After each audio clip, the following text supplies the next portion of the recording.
हरे कृष्ण बच्चों, welcome back. Class 9 unit 1 संख्या पद एक्सरसाइज 1.3 का क्वेश्चन नंबर 6 हम करने जा रहे हैं आज। राइट, क्वेश्चन नंबर 6 क्या है?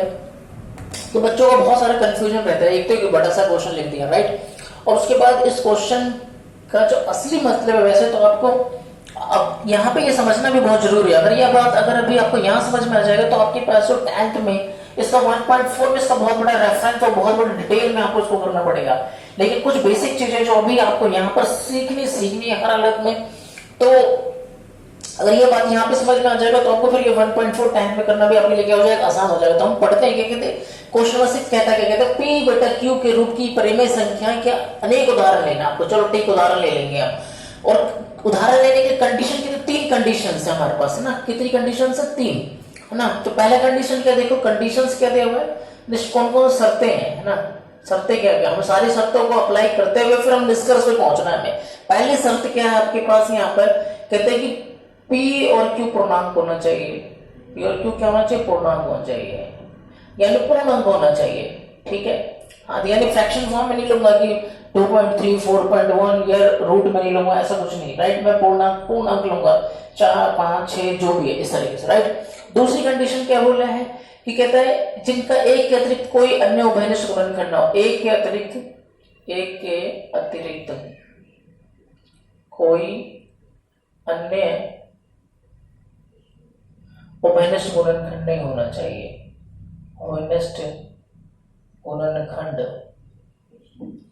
ना हो। राइट, अच्छा, तीसरी कंडीशन क्या है आपके पास, एक के अतिरिक्त कोई अन्य। तो मैं एक एग्जांपल देके दिखाऊंगा आपको जो तीनों कंडीशन सेटिस्फाई कर रहा है। फिर कहते हैं जिसका शांत दशमलव निरूपण हो, शांत भी होना चाहिए। वो क्या होना चाहिए? शांत दशमलव निरूपण हो। शांत दशमलव का होना चाहिए, का होना चाहिए। 3 कंडीशन है। और फिर इन तीनों कंडीशन से कई एग्जांपल लेने हैं आपको, और एग्जांपल लेने के बाद आपको क्या करना है, आपके लिए जो क्यू के बारे में, जब मैं पी बटा क्यू तो क्यू के बारे में आपको फिर बताना है कि आप कौन से निष्कर्ष पर पहुंचे। This is a important question. Right, तो ये बच्चों को ये कंडीशन से क्लियर नहीं होता कि मैं क्या एग्जांपल लूं, क्या करूं, क्यू के बारे में क्या बताऊं, कुछ क्लियर नहीं होता बच्चों के लिए क्वेश्चन। तो ये हमेशा बच्चों के लिए फिर ये कंफ्यूजन बना रहता है। लेकिन अगर आपने आज ये वीडियो अच्छे तरीके से देखा और समझा तो फिर ये हमेशा के लिए आपको अच्छे तरीके से समझ में आ जाएगा, इसकी मैं गारंटी देता हूं आपको। राइट, तो हमारे पास यहाँ पर देखो क्वेश्चन क्या है कि मैं कोई एग्जांपल लेता हूं। देखो यहाँ पे मैंने एग्जांपल लिया है ना, एग्जांपल के फॉर्म में एग्जांपल लिया मैंने 3/4। राइट, तो देखो यहाँ पे देखो P और Q पूर्णांक हो, तो पूर्ण संख्या। देखो 3 और 4 के पूर्ण संख्या, पहली कंडीशन क्लियर, 3 और 4 के पूर्ण संख्या, पूर्णांक है ये। राइट, दूसरा कंडीशन कहते एक के अतिरिक्त कोई अन्य उभयनिष्ठ गुणनखंड ना हो। तो ठीक है, 3 का गुणनखंड निकाला, 3 एकम 3, फिर मैंने 4 का निकाला, 4 एकम 4, तो 3 बराबर क्या हो, 3 गुना में 1, और 4 बराबर क्या हो, 4 गुना में। तो जो इनको उभयनिष्ठ गुणनखंड है वो क्या है, 1 ही आ रहा है। मतलब जो हमें कॉमन मिल रहा है इनके गुणनखंड वो क्या है, 1 है। तो ये भी कंडीशन क्लियर होगा, यानी ये भी कंडीशन क्लियर, ये भी कंडीशन क्लियर। अच्छा, अब शांत के बारे में बात करते हैं। शांत के बारे में क्या बात करते हैं कि शांत को अगर मैं क्या कर रहा हूँ, इसको 3 को 4 से भाग कर देता हूं, तो ना जाने के 0 लग गया आपके पास। तो यहां मैंने 0 लगा, तो 4 7 कितना हो गया आपके पास, 28 हो गया। तो फिर 4 पंजे क्या हो गया आपके पास, 20 हो गया, घट गया आपके पास, यानी 0.75। यानी अगर आपके पास नीचे आपके पास 0 शेष बच जाए तो क्या होता है, शांत होता है। तो तीसरा कंडीशन फुलफिल हो गया। यानी देखो यहाँ पर क्या है, ये पूर्णांक भी है। फिर जब मैं इसका उभयनिष्ठ गुणनखंड बना रहा हूँ, उभयनिष्ठ गुणनखंड क्या आ रहा है, 1 ही आ रहा है। एक दोनों में कॉमन क्या मिल रहा है, 1, और कोई और संख्या नहीं मिल रही। तीसरा कंडीशन क्या हो, ये शांत होना चाहिए। तो देखो ये जब मैंने भाग किया तो शेषफल बचा नहीं, 0.75 है, तो क्या ये शांत है। राइट, तो तीनों कंडीशन क्लियर हो गया।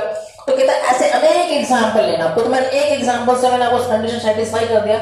अब मैं बार बार कुछ एग्जाम्पल्स लूंगा आपके लिए, और फिर उसके बाद में क्यू के बारे में आपको डिटेल समझाऊंगा, क्यू के लिए क्या कंडीशंस हैं। राइट, तो और एग्जांपल मैं लेता हूं, जैसे कि मान लो मैंने ले लिया 9/8। राइट, तो जो 9/8 को मैंने लिया तो मैं उसको भाग करता हूं, 9 को 8 से भाग किया।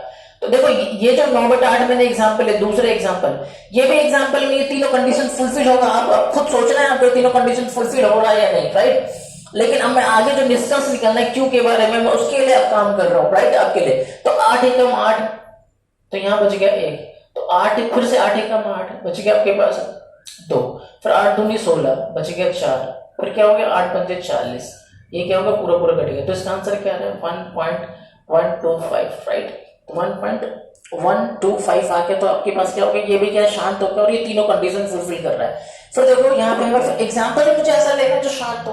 फिर मैंने एक एग्जाम्पल ले लिया, सपोज मैंने एग्जाम्पल ले लिया आपके पास 7/5 का, राइट। 7/5 का एग्जाम्पल लिया, तो 7/5 को मैं 7 को भाग करता हूँ किससे, 5 से। तो देखो 5 एकम 5 बच गया 2, फिर 5 चौक 20, तो ये हो गया, राइट 5।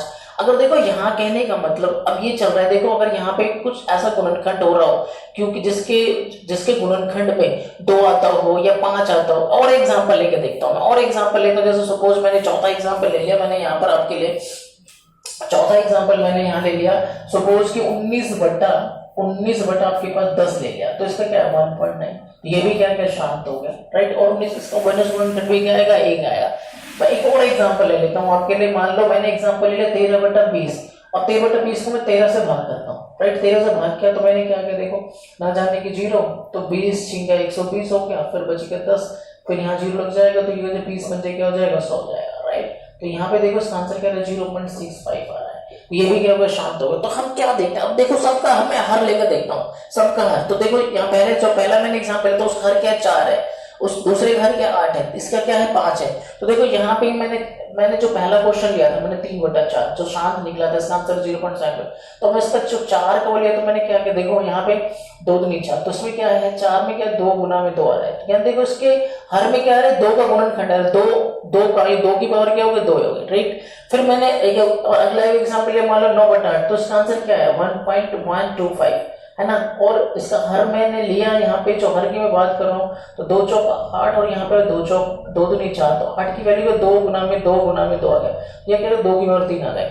और फिर देखो यहाँ पे मैंने क्या लिया, देखो 5 लिया, तो यहाँ पे 5 में क्या है, तो 5 जो 7/5 मैंने एग्जाम्पल लिया, तो इसका आंसर आ रहा है 1.4। तो जब 1.4 लिया तो देखो यहाँ पे इसमें क्या है कि 5 एकम 5, तो इसमें क्या आ गया, 5 गुना 5 गुना में 5 ही आ रहा है, राइट, 5 आ रहा है, ठीक है। तो एक तो कोई फर्क नहीं पड़ता। अगला मैंने एग्जांपल लिया, मान लो 10 था, है ना, यानी 19/10, इसका 1.9 आया। लेकिन इसका जब मैं 10 का मैं वो कर रहा हूँ, यानी 2 पंजे 10, तो 10 में क्या आ रहा है 2, 10 की जो 10 का जो गुणनखंड आ रहा है वो 2 गुना में 5 आ रहा है, राइट।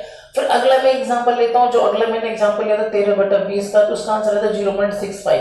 तो 0.65 में मैं 20 का अगर मैं करूँ तो 2 ढाई के 20, फिर मैं 2 पंजे, यानी 20 के लिए क्या आ रहा है 2 गुना में 2 गुना में 5, यानी 2 की पावर 2 गुना में 5। तो ये देखो कहने का मतलब ये हो गया कि यदि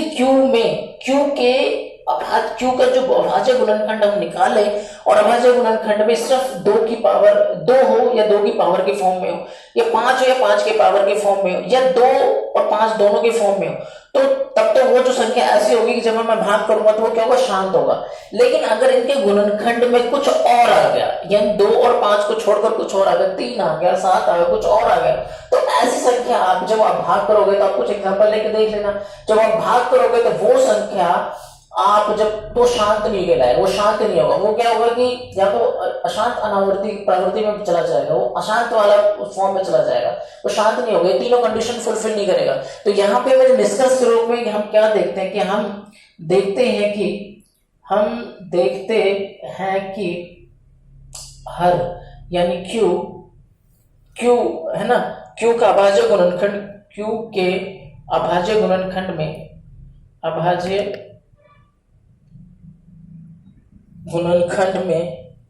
केवल 2 के घात 5 के घात या दोनों के घात ही होने चाहिए, राइट। तो ये आपका क्या मैंने इस निष्कर्ष में हम क्या करते हैं, ये पहुंचे, राइट। तो बिल्कुल आपने इस वीडियो को देखो, थोड़ा सा टेक्निकल क्वेश्चन है ये, आप इस वीडियो को बिल्कुल बार बार अच्छे तरीके से समझे, बार बार सोचे कि मैं क्या समझाने का प्रयास करूं। जब आपको बिल्कुल क्लिक हो जाएगा, थोड़ी देर में आपके दिमाग में बिल्कुल क्लियर हो जाएगा कि यस मैं ये बताने का प्रयास कर रहा हूं, और ये बात अगर आपके दिमाग में बिल्कुल क्लिक हो गया तो फिर आप जिंदगी में इस हाल नहीं भूलेंगे, और आपके लिए 10th में भी एक्सरसाइज 1.4 शो करना क्या हो जाएगा, आसान हो जाएगा। आई होप ये वीडियो आपको बहुत अच्छा लगा होगा, और अगर ये वीडियो अच्छा लगा और आपको सवाल समझ में आया तो प्लीज शेयर और सब्सक्राइब करना ना भूलें। Thank you.